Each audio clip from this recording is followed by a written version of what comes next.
There are moments in life that seem ordinary until you look back and realize they were the beginning of something you can never explain. My name is Julia, and I never believed in fate or omens. I always thought that if something bad happened, there would be a reason, a trail to follow, a way to make sense of it. But after what happened to my best friend, I know that sometimes the only thing left behind is a question and a phone call that still echoes in my mind. I met Emily in college. We were both freshmen, both a little lost, both trying to figure out who we were. She was the first person I met in the dorms, and we clicked instantly. Emily was the kind of friend who made everything feel like an adventure. She was fearless, funny, and always up for anything. We stayed close after graduation, even as life pulled us in different directions. She moved to a small town for a teaching job, and I stayed in a city, working long hours at a marketing firm. We texted every day, called each other at least once a week, and visited whenever we could. The last time I saw Emily was in late September. She came to visit for the weekend, and we spent 2 days catching up, laughing, and reminiscing about college. She seemed happy, but a little distracted. She kept checking her phone, glancing at it every few minutes, as if she was waiting for something. I asked her if everything was okay, and she just smiled and said she was tired from work. I let it go, thinking she'd tell me if something was really wrong. A week later, I got a call from her late at night. It was a Sunday, and I was getting ready for bed when my phone rang. I almost didn't answer, but when I saw her name on the screen, I picked up. At first, all I could hear was static, like she was calling from a bad connection. Then her voice came through, shaky and urgent. "Julia, are you there?" she whispered. "Yeah, I'm here. What's going on?" There was a long pause, then a sound like someone breathing heavily on the other end. "I need you to listen to me," she said. "If anything happens to me, promise me you'll look in my desk drawer, the one with the lock. The key is taped under the kitchen table." My heart started to race. "Emily, what are you talking about? Are you okay?" She didn't answer right away. I heard a muffled sound, like someone talking in the background, then more static. "I have to go," she said, her voice barely audible. "Don't trust anyone, not even—" The call cut off. I tried calling her back, but it went straight to voicemail. I texted her asking if she was okay, but there was no response. I told myself she was probably just tired, maybe a little drunk, and that she'd call me in the morning. But I couldn't shake the fear in her voice, the urgency in her words. The next day, I called her again, but there was still no answer. I tried her work, but they said she hadn't shown up. I called her parents, who lived a few hours away, and they said they hadn't heard from her either. I started to panic. I drove to her apartment that afternoon, my mind racing with worst-case scenarios. When I got there, her car was parked out front, but the apartment was dark and silent. I knocked, then pounded on the door, but there was no answer. I called the police, but they said there wasn't much they could do. She was an adult, and maybe she just needed some space. I remembered what she'd said about the desk drawer. I let myself in with the spare key she'd given me, my hands shaking. The apartment was neat, everything in its place. I went to the kitchen and felt under the table until I found the key, just where she said it would be. I unlocked the desk drawer and found a small notebook, a flash drive, and a folded piece of paper. The notebook was filled with notes, dates, and names I didn't recognize. There were pages of what looked like surveillance, license plate numbers, descriptions of cars, times, and places. The flash drive contained dozens of audio files, all recordings of phone calls. Most of them were just static, but a few had voices, distorted, threatening, saying things like, "You can't hide," and "We know where you are." The folded piece of paper was a letter written in Emily's handwriting. It said, "If you're reading this, something has happened to me. I don't know who to trust. I think someone is watching me. If I disappear, please give this to the police." I took everything to the police, but they still didn't take it seriously. They said it was probably just paranoia, that Emily would turn up in a few days. But I knew my friend. She wouldn't just disappear. not without telling me where she was going. A week went by, then 2. The police finally opened a missing person case, but by then, any trail there might have been was cold. They interviewed her friends, her co-workers, even the neighbors in her building, but no one had seen or heard anything. The only clue was the phone call she'd made to me and the things she'd left behind. I started getting calls too. At first they were just hang-ups, but then I started getting voicemails, static, heavy breathing, sometimes a voice whispering my name. I changed my number, but the calls kept coming, always from different numbers. I started seeing the same car parked outside my apartment, the same one Emily had described in her notebook. I told the police, but they said there was nothing they could do without proof. I stopped sleeping. I stopped going to work. I was afraid to leave my apartment, afraid to answer the phone, afraid to look out the window. Emily's parents tried to help, but they didn't understand. They thought I was just grieving, that I was seeing things that weren't there. But I knew the truth. Someone had taken Emily, and now they were coming for me. One night, I woke up to the sound of my phone ringing. It was a new number, one I didn't recognize. I let it go to voicemail, but when I listened, all I heard was Emily's voice, whispering, "Julia, help me! Please, help me!"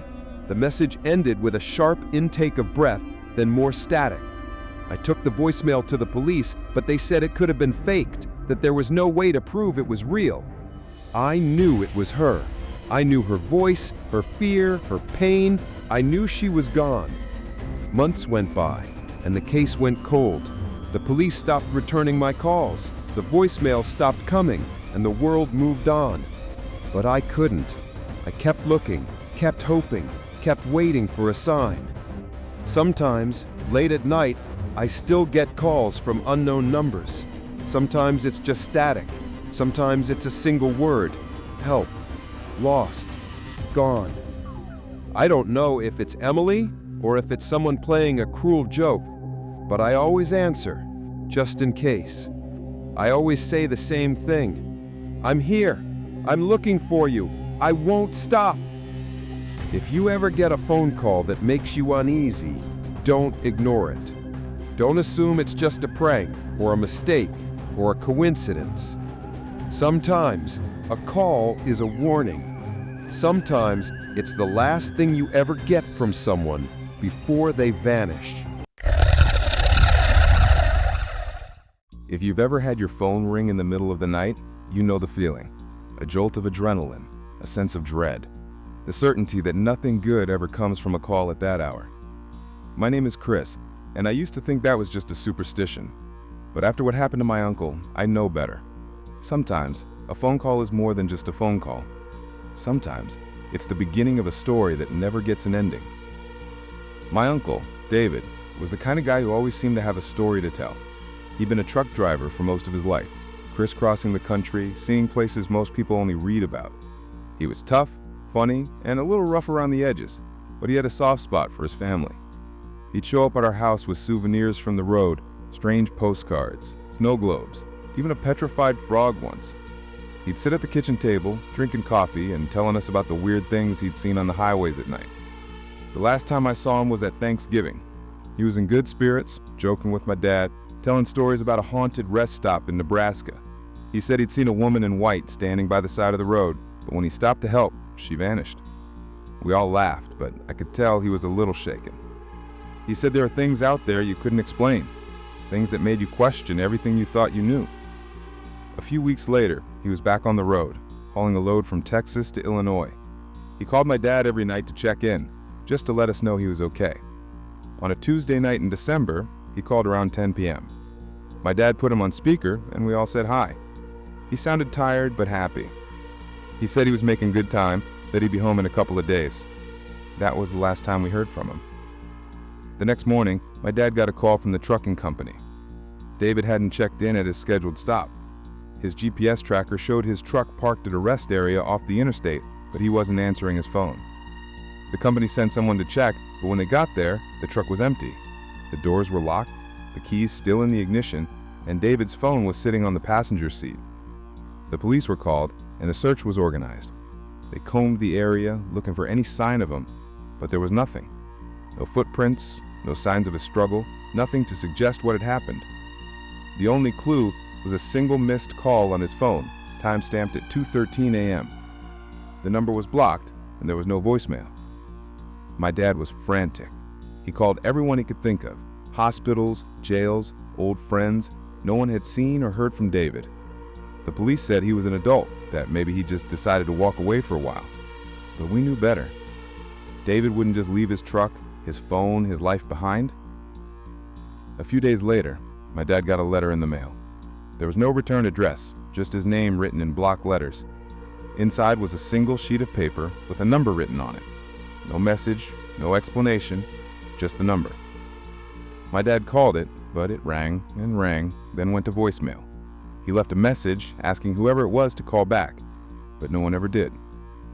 We gave the letter to the police, but they said there was nothing they could do. The number was a prepaid cell, untraceable. They checked security footage from the rest area, but all they saw was David pulling in, getting out of the truck, and walking toward the bathrooms. He never came back. Weeks went by, then months.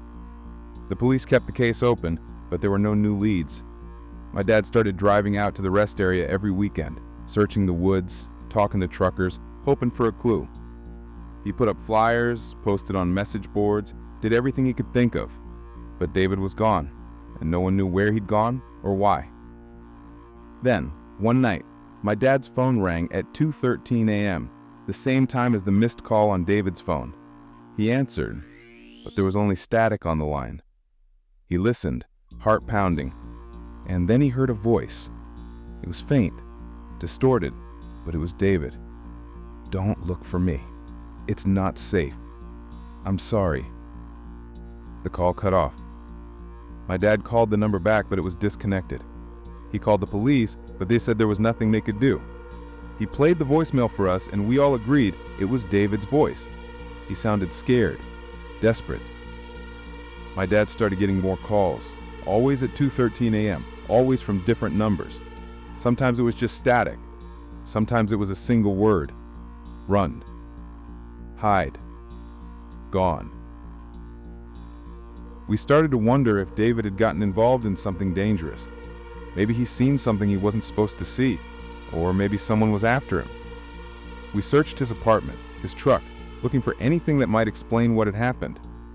We found a notebook in his glove compartment, filled with notes about strange phone calls he'd been getting on the road. He wrote about hearing voices on the CB radio, about seeing the same car following him for miles, about getting calls from numbers that didn't exist. The more we learned, the less sense it made. The police said there was no evidence of foul play, that David had probably just walked away for a while. But we knew better. We knew he was trying to warn us, trying to protect us from something he couldn't explain. A year went by, then two. The calls stopped, the case went cold, and life moved on.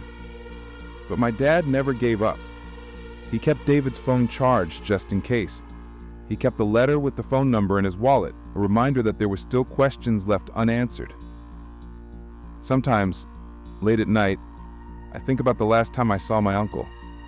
I think about the stories he used to tell, about the things he'd seen on the road. I wonder if he knew something was coming, if he was trying to prepare us for the day he'd disappear.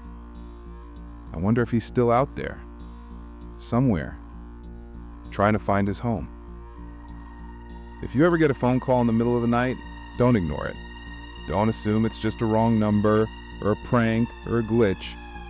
Sometimes a call is a warning. Sometimes it's the last thing you ever get from someone before they vanish. There are some stories that never leave you, no matter how much you try to forget. My name is Leah, and I never thought I'd be the one left behind, searching for answers that would never come. My older brother, Sam, was the kind of person who always seemed to be in the right place at the right time. He was smart, careful, and never took unnecessary risks. That's why, when he vanished after a single strange phone call, it shattered everything I thought I knew about the world. Sam and I grew up in a small town, the kind of place where everyone knows everyone else's business. He was 4 years older than me, and I always looked up to him. He was the first in our family to go to college. the one who always had a plan, always knew what to do. After graduation, he moved to the city for a job in IT, but he called home every week, never missing a Sunday dinner or a birthday. The last time I saw him was at our mom's birthday. He drove in for the weekend, brought her flowers, and spent the whole day helping her in the garden. He seemed happy, relaxed, like everything was going well. We talked late into the night, just the two of us, about work, life, and the future. He told me he was thinking about moving back home, maybe starting his own business. I was excited at the thought of having him close again. A week later, everything changed. It was a Thursday evening and I was at home, getting ready for bed when my phone rang. It was Sam. I answered, expecting to hear his usual cheerful voice, but instead he sounded tense, almost scared. "Leah, listen to me," he said, his voice low and urgent. "If anything happens to me, promise me you'll go to my apartment. There's a box under my bed. Don't open it. Just take it to the police. Promise me." I was confused, worried. "Sam, what's going on? Are you okay?" He hesitated, then said, I got a call tonight. I don't know who it was, but they knew things about me, things no one should know. They said I had to meet them, or else. I don't know what to do." I tried to calm him down, told him to call the police, but he just said, I have to go. I'll call you tomorrow." The line went dead. I barely slept that night, my mind racing with worry. I tried calling him the next morning, but his phone went straight to voicemail. I called his work, but they said he hadn't shown up. I called our mom, who hadn't heard from him either. By noon, I was in my car, driving to the city, my heart pounding with every mile. When I got to his apartment, his car was parked out front, but the building was quiet. I knocked on his door, but there was no answer. I let myself in with the spare key he'd given me. The apartment was neat, everything in its place, but there was a strange feeling in the air, a heaviness, like the aftermath of a storm. I went to his bedroom and looked under the bed. There was a small, locked box, just like he'd said. I didn't open it. Instead, I called the police and told them everything. They came, took the box, and started a missing person investigation. They searched his apartment, his car, his phone records, but there were no clues. The only thing they found was a single missed call on his phone from a blocked number, time-stamped just before he called me. Days turned into weeks, and there was still no sign of Sam. The police interviewed his friends, his co-workers, even his neighbors, but no one had seen or heard anything. The only clue was the phone call he'd received and the box he'd left. The police opened the box, hoping for answers. Inside, they found a stack of old photographs, a few USB drives, and a handwritten note. The note was addressed to me. It said, "Leah, if you're reading this, something has happened to me. I don't know who to trust. I think someone's been watching me. If I disappear, please don't try to find me. Just know that I love you." The photographs were strange. Pictures of Sam at different places around the city, always taken from a distance, as if someone had been following him. The USB drives contained audio recordings of phone calls, most of them just static, but a few with distorted voices, threatening him, telling him to do things he didn't want to do. The police tried to trace the calls, but they all came from burner phones, impossible to track. They checked security cameras in the area, but there was no sign of Sam leaving his apartment, no sign of anyone suspicious. It was as if he had vanished into thin air. I started getting calls too. At first they were just hang-ups, but then I started getting voicemails, static, heavy breathing, sometimes a voice whispering my name. I changed my number, but the calls kept coming, always from different numbers. I started seeing the same car parked outside my house, the same one that appeared in some of the photographs from Sam's box. I told the police, but they said there was nothing they could do without proof. I stopped sleeping. I stopped going to work. I was afraid to leave my house, afraid to answer the phone, afraid to look out the window. My mom tried to help me, but she didn't understand. She thought I was just grieving, that I was seeing things that weren't there. But I knew the truth. Someone had taken Sam, and now They were coming for me. One night, I woke up to the sound of my phone ringing. It was a new number, one I didn't recognize. I let it go to voicemail, but when I listened, all I heard was Sam's voice whispering, "Leah, I'm sorry. I had no choice. Please forgive me." The message ended with a long silence, then a single sharp intake of breath. I took the voicemail to the police, but they said it could have been faked, that there was no way to prove it was real.